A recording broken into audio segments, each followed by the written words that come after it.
Hello and welcome to the Ending Body Burnout Show. We are your hosts, Chris and Philly, co-founders of a multi-award-winning functional medicine practice, serving busy people with energy, mood and gut issues. While busyness, addictive doing, people-pleasing and perfectionism might be the norm, it's not normal, and it's a major contributor to health issues. Our goal with this show is to give you a holistic root cause approach to healing your body so that you don't have to continue doctor or diet hopping or popping a gazillion supplements hoping something might stick. So get ready to heal your body, get your spark back, deeply connect with yourself and step into the life of your dreams. Let's dive in.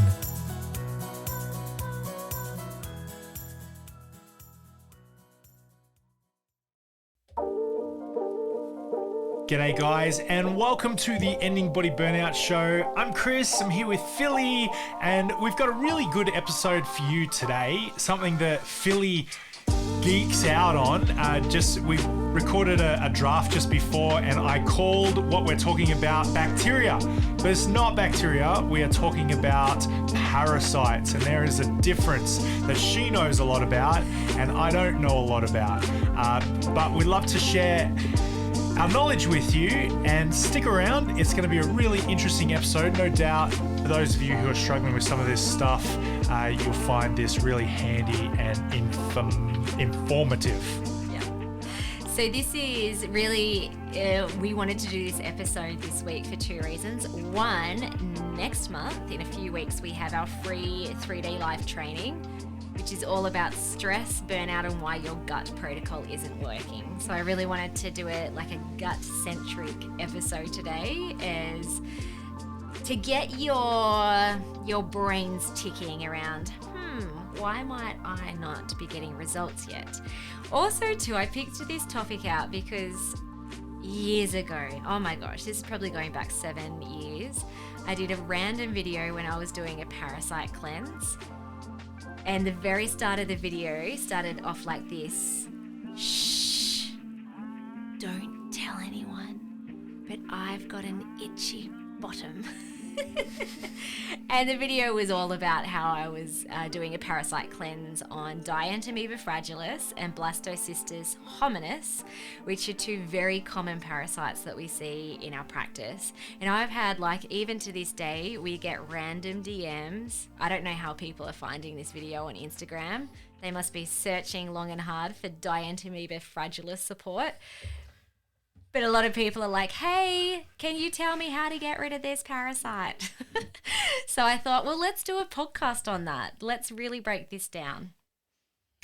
Nice. Well, I can't even say it. How do you say it? Dientameoba. I love saying it. Dientameoba Fragilis. Dientameoba. That's fun to say. And Blastocystis Hominis. I want to channel my inner Will Ferrell in Elf. Dientameoba. Dientameoba Fragilis. So for Blastocystis Hominis. For Chris's brain. That's a Scrabble winner right there. Look in the show notes. If you wanna memorize something that'll get all the good letters, Blastocystis Hominis Dientameoba Fragilis can be your triple letter score Scrabble winning word. Okay, so for use of time, we're going to call it defrag. Boring. And blasto. Boring. Or we could use the full name. Do it. Okay, now the number one thing that people think when they discover, and these two parasites, by the way, can be detected on your regular GP stool test. So I feel like that's why a lot of people reach out to us around these parasites. And the number one thing that people assume is that I just need to kill the parasite. I need to kill it, and then all my gut issues and all my other related body burnout issues are going to disappear. So this episode is a bit of a myth buster that, hey, yeah, if you kill it and all your issues disappear, wow, awesome. That rarely happens. We very rarely work with people like that, because most of the time people have tried to, do some simple things that they think are the right things, but we aren't just a parasite and a gut. We're a body of many bits and pieces. And so we want to break that down today in terms of how do you actually treat parasites so that not only they disappear or they get to a point where your gut can be functional, but also how can you actually eradicate symptoms as well. So parasites, a bit about parasites. They are part of your normal flora. They are not part of your normal flora. So there are things like candida, different types of bacteria that are just part of your normal flora. Everything is good if those more pathogenic microbes are in normal small amounts. Parasites, not normal. They don't belong in the gut. They are often, you at some point in your life, if you have parasites, have ingested them in some way. Usually that is via poo. Right. I'll talk about that a bit more in a second. Yum, right? Yum, yum. Poo talk. We're eating poo. It's like eating. How does someone eat poo? I'll talk about how you actually eat poo soon. But when it comes to parasites, so parasites, they're not all equal. So you can have some really nasty ones like Giardia, for example, is a parasite you do not want to see in your gut because there is countless amounts of research that show that it is very inflammatory. It's kind of like it rips away your gut lining. It can literally cause blood to pour out of your intestines if it gets bad enough. So that is a parasite that if you see that, yes, we want to kill it. Other parasites like Giardia, not Giardia. Is this a picture? That's Giardia. Okay. If you're watching YouTube, Chris is going to get geeky and he's going to pull up pictures. Yeah, that's Giardia. So it's like, oh, we eat that via poo. Yummy. Other parasites that we want to dig in today, Blastocystis Hominis and D. Fragilis, can be more benign, and there's different subtypes of these parasites.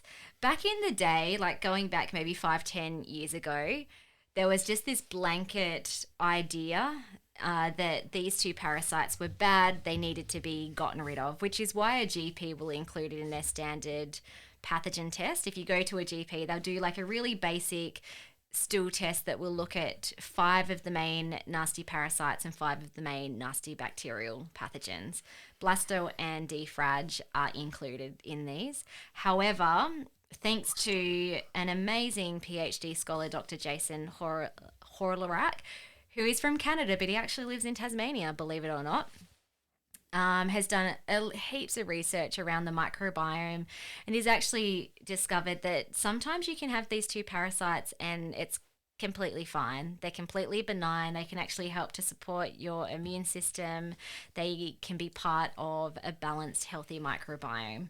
So I wouldn't jump the gun that if a GP has done a poo test, or maybe even your naturopath or functional medicine practitioner, it's not always about kill these guys. We're looking at other markers. We're looking at symptomology, your own symptomology. We're looking at how you're showing up as a holistic whole.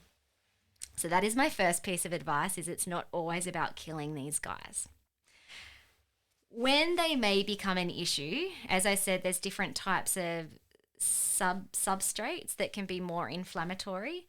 But what I find is people who have a really suppressed immune system, so you can discover that on a comprehensive stool test as well. So if your secretory IgA is very suppressed, then it can often mean that your immune system in your gut lining is really struggling to create a healthy balance in the gut, in which case, do we need to kill off those parasites or do we need to support the gut?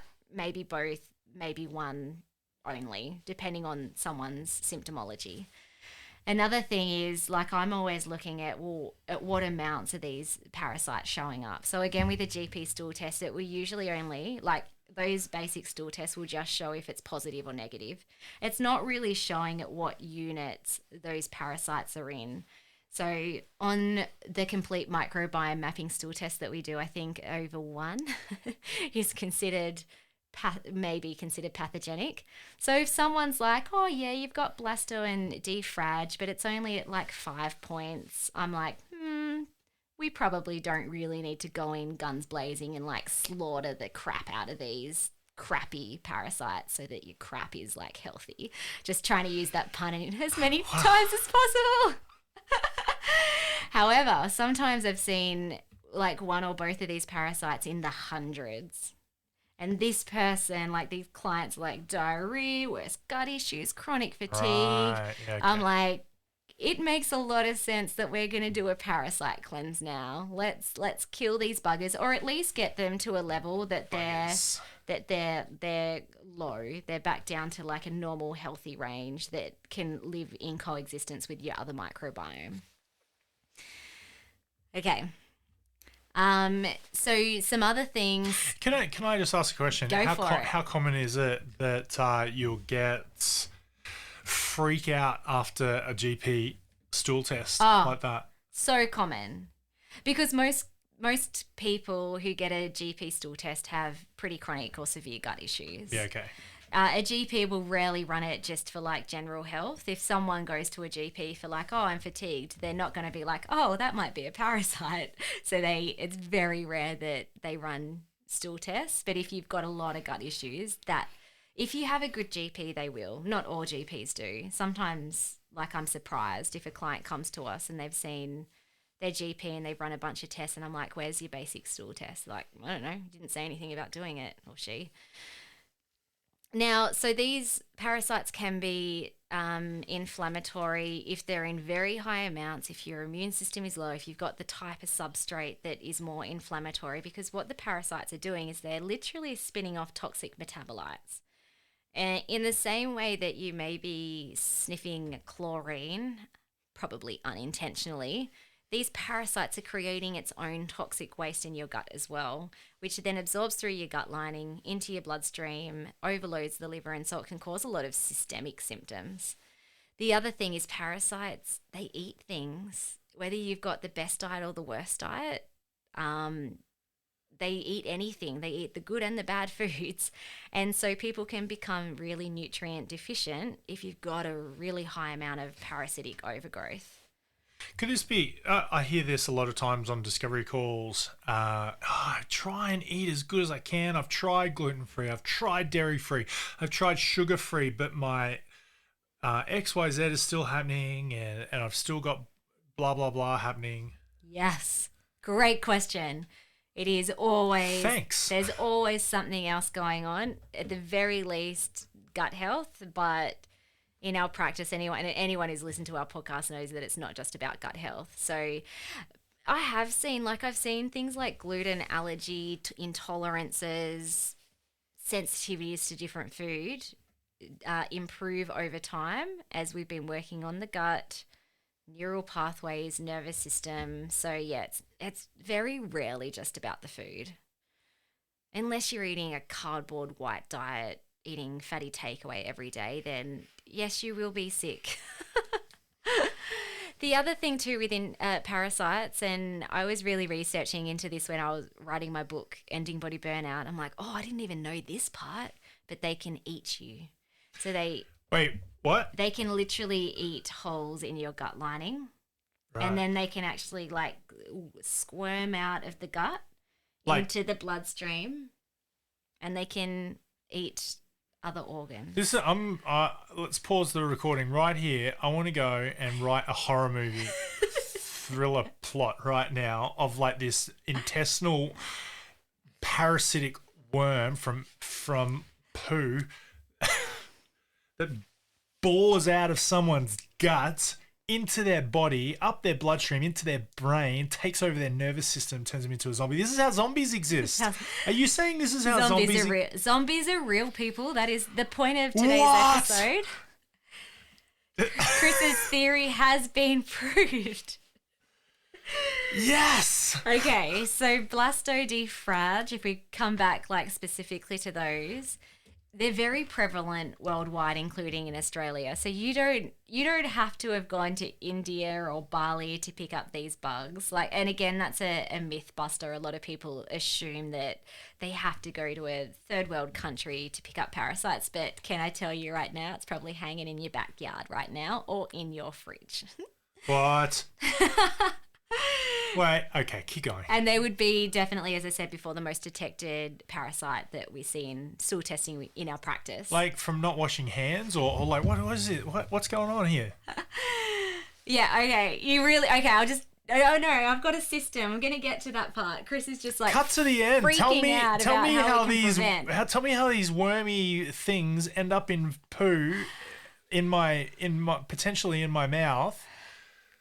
I'll tell you in a second. Yeah. So we better timestamp this so I can like jump straight to the poo worms. Okay, now remember, Blastocystis isn't always bad, so I definitely recommend working with a holistic practitioner that understands whether we need to treat it or not.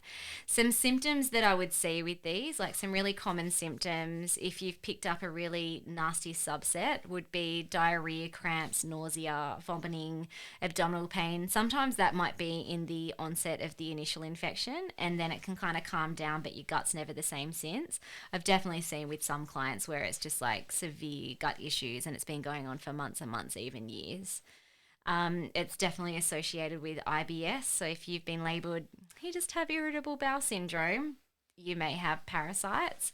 And it can also lead to infective arthritis as well. So they're very commonly associated to rheumatoid arthritis or achiness in your bones, joints, muscles, because they're causing so much inflammation. Interesting. What about hiatal hernias? Going back to an episode we just... What about it? Oh, do you reckon like linked? Is there a connection? Yeah. Yeah, well, there definitely is. So we did a hiatal hernia episode 2 weeks back. That's where the stomach wedges up into the esophagus. So if there's distress, if there's inflammation happening further down in the gut, which is where the parasites are living, I mean, they can travel anywhere, then it's just another inflammatory stress state that can wedge your stomach up. Yeah, right. Yeah. D. fragilis is really interesting. So the stats show that 90% of children who are infected by D. frag are symptomatic, whereas only 15 to 20% of adults are.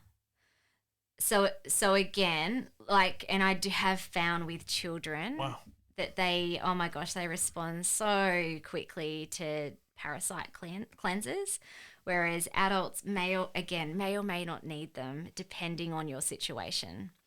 But defrag also been connected to fatigue, nausea, even things like anorexia, where it might actually been diagnosed as a mental health condition, but it's literally like this person has no desire to eat. And yeah, abdominal pain, all that sort of stuff. Okay, do you want to talk about where you can pick these guys up? Yeah. Yeah, okay. So they aren't part of the normal flora, but you pick them up from somewhere. So usually it's via poo. So usually it's unwashed hands. So someone shakes your hand and then you put your hand in your mouth so you can infect one another. Crikey. When I did my very first stool test, when I started getting into functional medicine, I had so many pathogens, including blasto and defrag. In terms of a symptom, they were really linked, not the cause, but they were definitely contributing to anxiety that I had back then. Because when I started the parasite cleanse 3 days into it, literally I felt this shadow, this heaviness of anxiety start to lift. Wow. Just that I'd add that in. Skin issues also really common. I remember I didn't have any. Yeah, that's what I was going to say. So then I'm like, oh my gosh, well, if I'm going to go to the I'm a picture of health. Ladies and gentlemen, I'm Adonis. If I'm going to go to the extent of really like making sure I support my gut health, then I don't want Chris infecting me. So I made him do a stool test at the same time. You loved it, didn't you? And yeah, he had none of the pathogens Back up, that girlfriend. I do.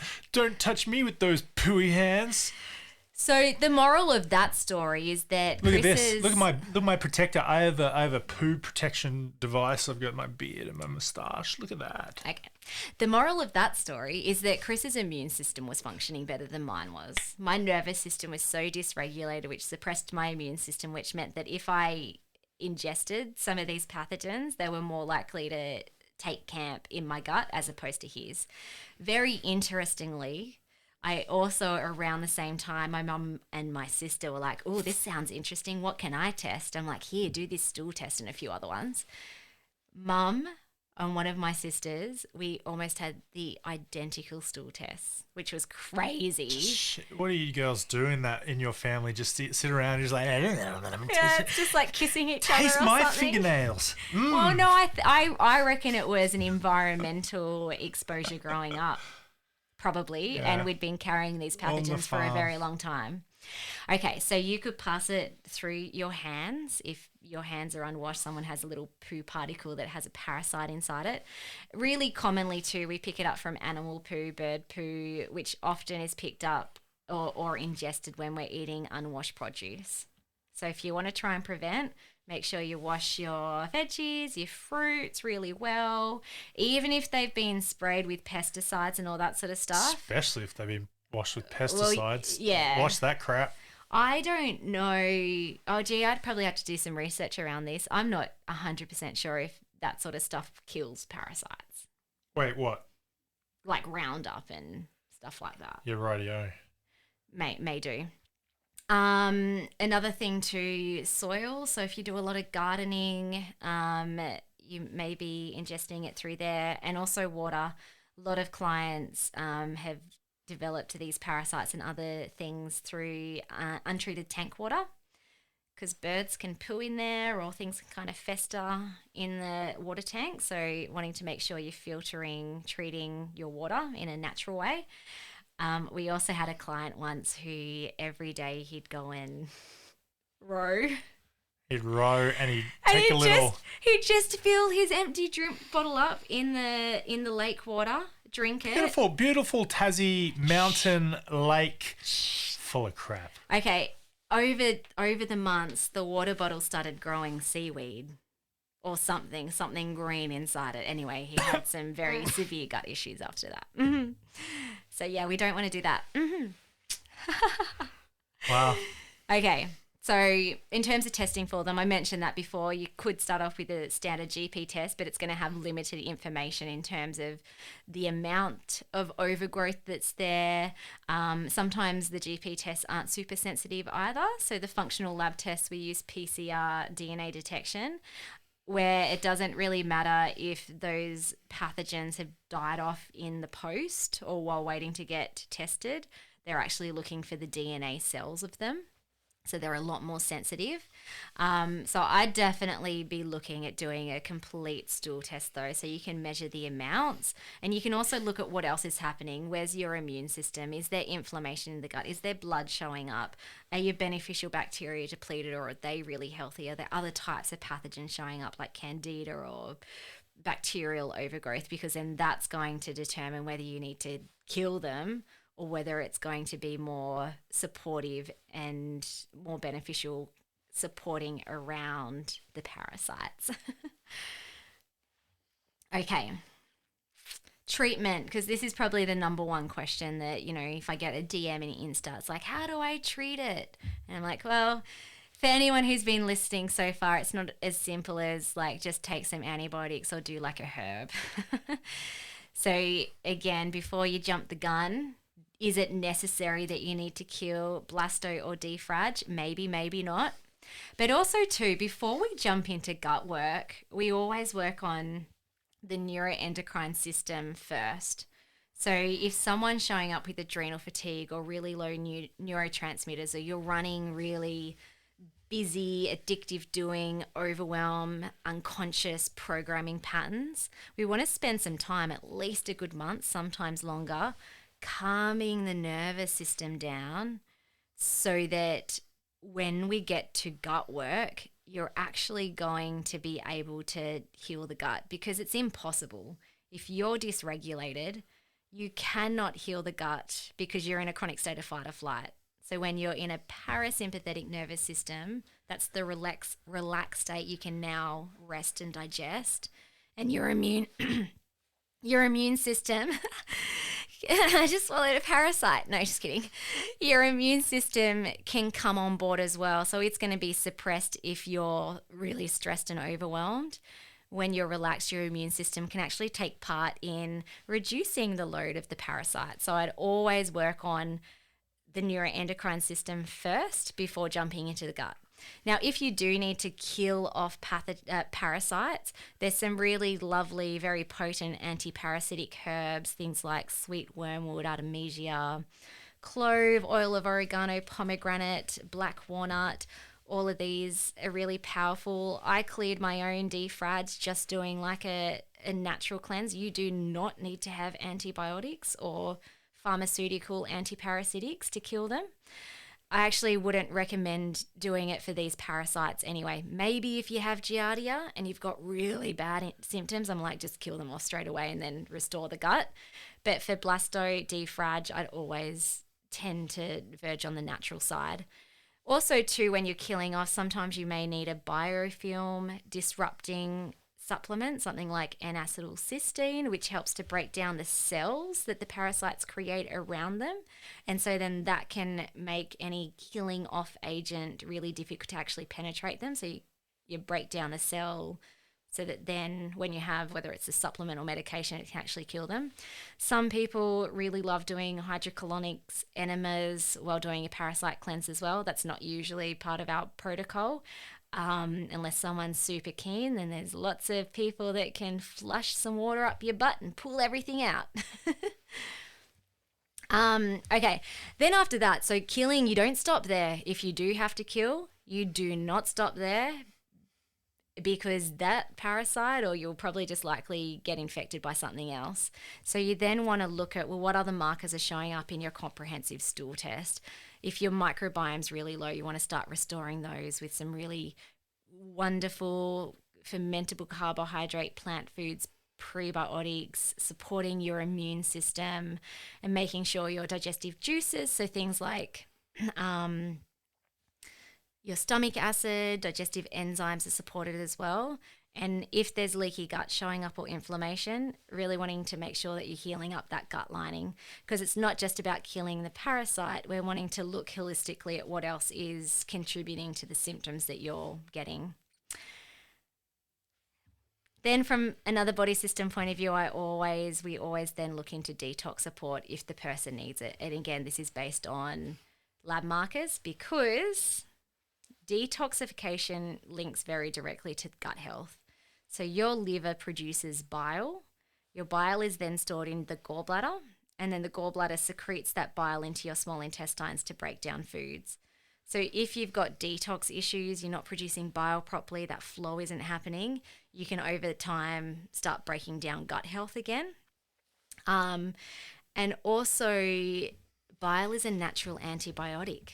So anything that shouldn't be living in the gut, especially in the small intestines, that bile just naturally kills off, eliminates things that shouldn't be there anyway. So you've got this like beautiful internal system that is constantly trying to create homeostasis and balance in your gut, which is really cool. Is that why when you vomit after like gastro or something, you vomit up bile sometimes? Do you vomit up bile? Yeah, some people can for sure. Yes, yep.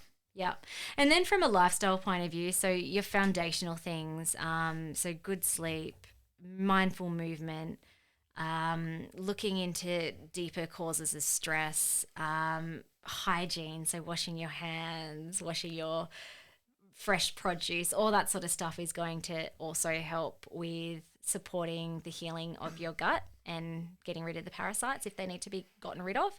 And also antioxidant rich food. So although parasites eat everything, if you're really focusing on, like, vegetables would hold your antioxidants probably the most out of all the food groups. If you're eating heaps of color, lots of greens, then from a food as medicine point of view, it's going to help to reduce any pathogenic overgrowth that shouldn't be there, because you're providing those nutrients that help support that. Cool. Let's push on. All right. So now what if you've done all this?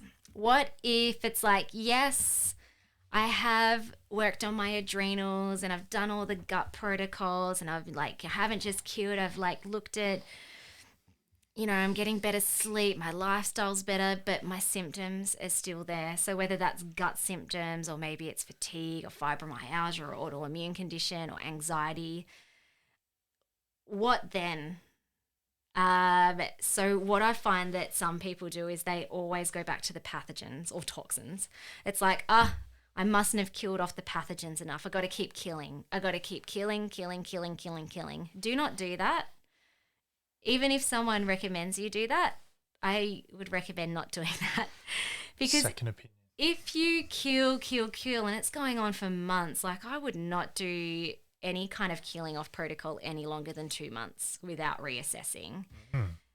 And I'd be very hesitant to continue unless we have some retesting to see what's happening there. But the thing when you kill, even if you're doing it naturally, is that it's going to deplete your beneficial microbiome over time. So you don't want to do that long term. Absolutely not. Otherwise, you paint yourself in the corner and things can just get worse and worse and worse because your beneficial bacteria and your immune system is getting more and more depleted. Also, if you're like, yeah, I've been doing all the protocols, but I'm still not better, but you're still running fight, flight, overwhelm, perfectionism patterns, which a lot of people do, and they often go into trying to do healing protocols perfectly. And there's a lot of guilt and shame around, I missed a supplement, or I haven't been perfect with the diet. Your body cannot heal in a fight-flight response. It's going to suppress your immune system also, which means that any attempt to reduce pathogens in your body is going to be overrun by you staying in a fight-flight response. So be thinking about unconscious reprogramming in that point of view, and also brain rewiring. So this is really interesting. Sometimes you have done all the protocols and you've done a great job at it, and you do a retest and it's like the pathogens are gone. Oh, leaky gut's healed. My beneficial microbiome's getting better. Yet your symptoms are still there. That, my friend, is where you now need to break down old neural pathways and create new ones. So when you've had chronic issues for a long time, let's take bloating, for example. It's like, might have started because your gut was dysbiotic, you're in a fight-flight response, and then you started reacting to gluten, for example. It's like we clear up the gut, the body is now healthy, yet you're still having trouble with eating gluten. It's like, I don't know. I don't know what's going on. Maybe I just can't eat gluten anymore. That is almost always a neural pathway that can be changed. So your brain over time has connected your gluten as a trigger, as a danger trigger. When you eat it, it then sends a signal down to your gut to bloat. So the pain is trying to get your attention that something is unsafe. And so the most wonderful thing I feel like in our program is that we literally see clients' chronic symptoms disappear really, really quickly when we tap into unconscious and brain rewiring. It is so amazing. So I definitely wouldn't stop at physical support if you still feel like there's symptoms. It is not your lot to continue living with symptoms and just managing them. You can absolutely rewire your whole self.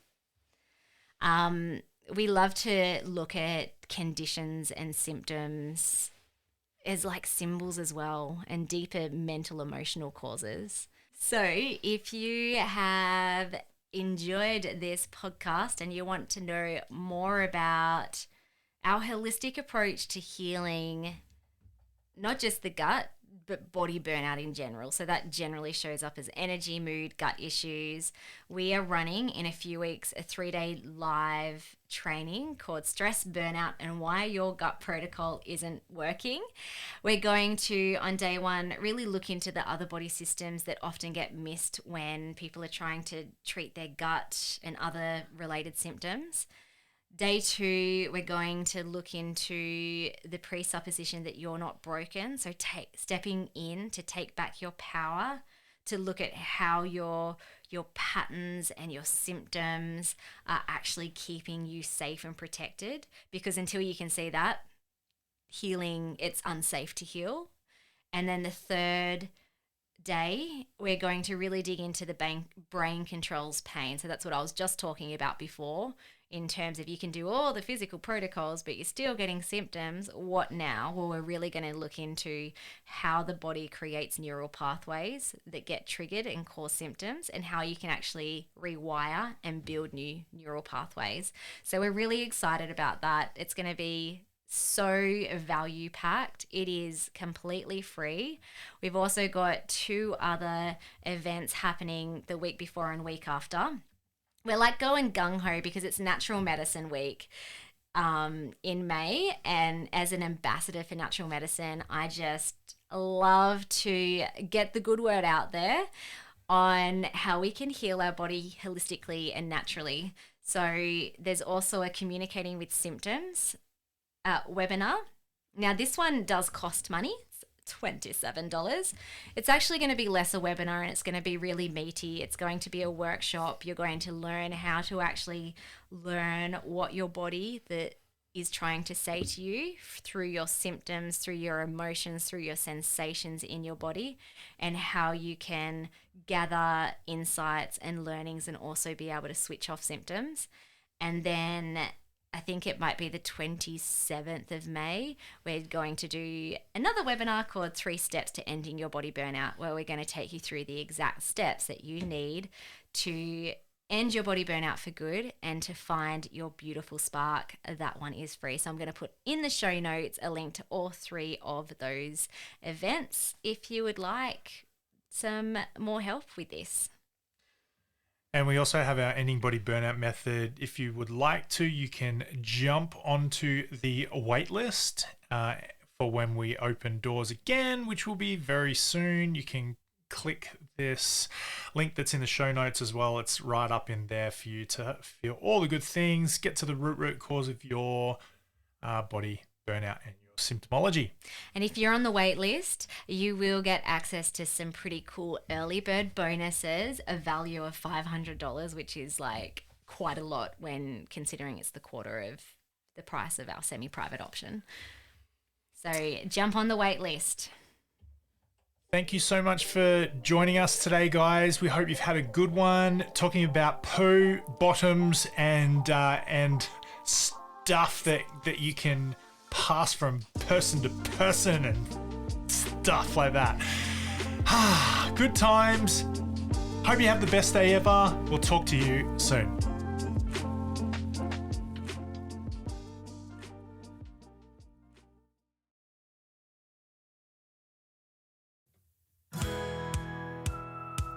Thank you so much for listening. We so appreciate you. If you'd like to give us extra smiles, drop us a review and spread the love by sharing this episode. You can also rate your own state of burnout and the root cause contributors by taking our Ending Body Burnout assessment on our website. And if you're interested in learning about our group or one-on-one Ending Body Burnout programs, shoot us a DM via Instagram or Facebook. Have the best day ever.